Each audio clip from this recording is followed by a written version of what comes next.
And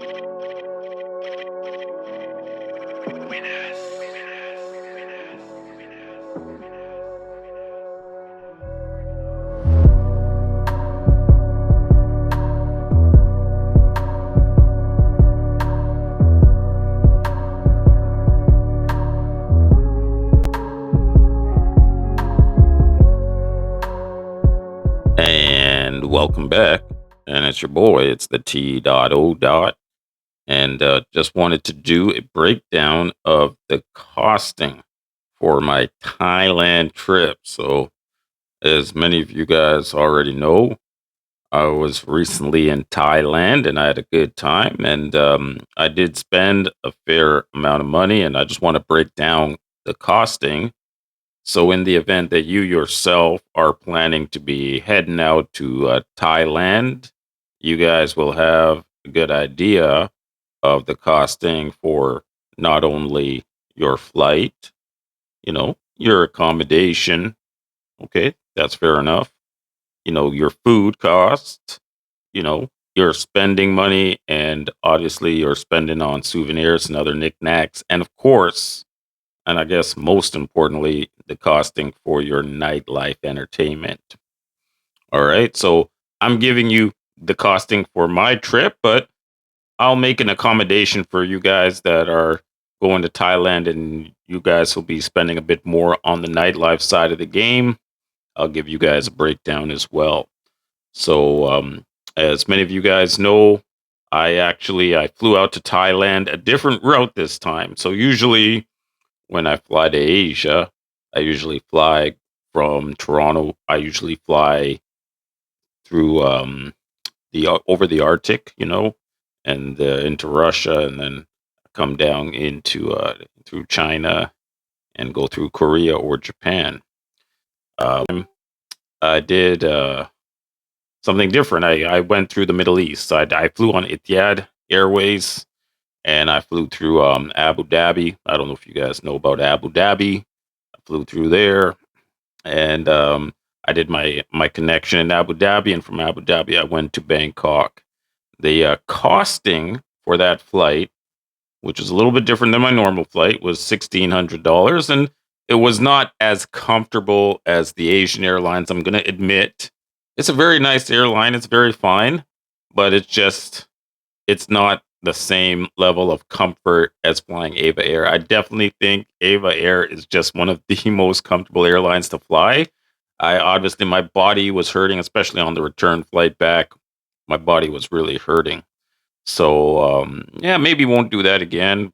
But I did save a couple $100 on going with Ava Air. I think I saved about $200. So my cost of my airfare through Etihad through Abu Dhabi was roughly $1,600, which is a fair price. I think I've been paying less and less since the pandemic. I've been paying less and less. During the pandemic, I went to Philippines. I paid $3,500 for my flight. I think I went to Philippines last year and I paid $2,200 for my flight.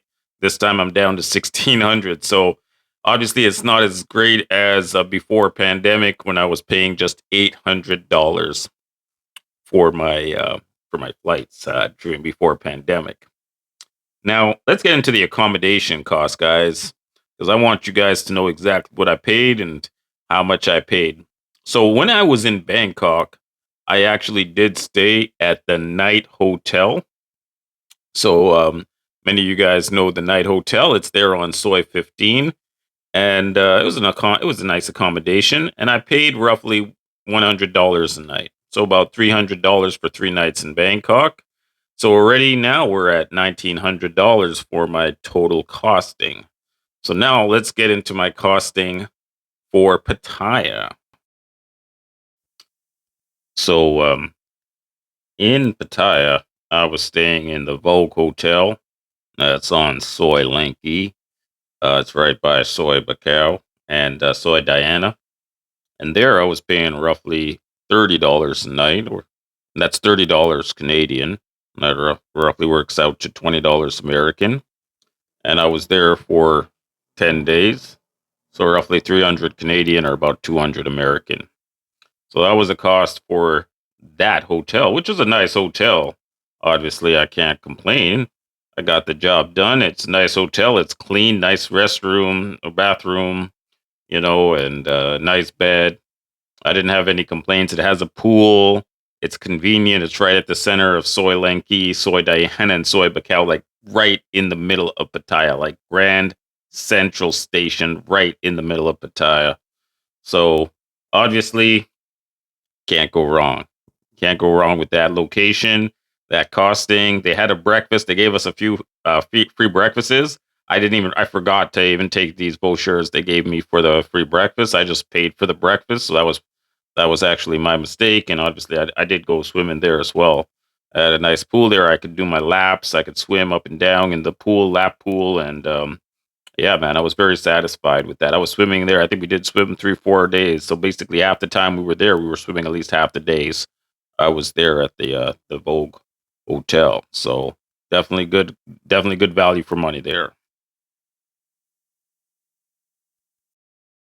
All right, so now let's get into the food costing.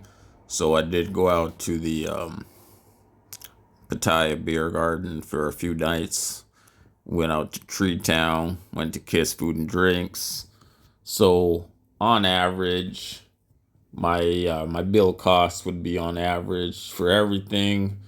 I'd say 5 to 600 baht for my meals every night, and so that roughly works out to about $20 a night for food costing. And breakfast, I would spend roughly about 300 baht during the day.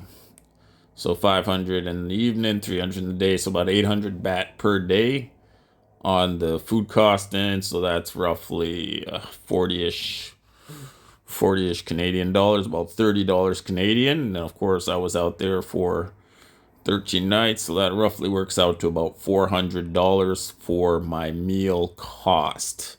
So we're at $400 for meal cost. And to sum it up, I would be pulling out of the bank every day. So my spending cash total was roughly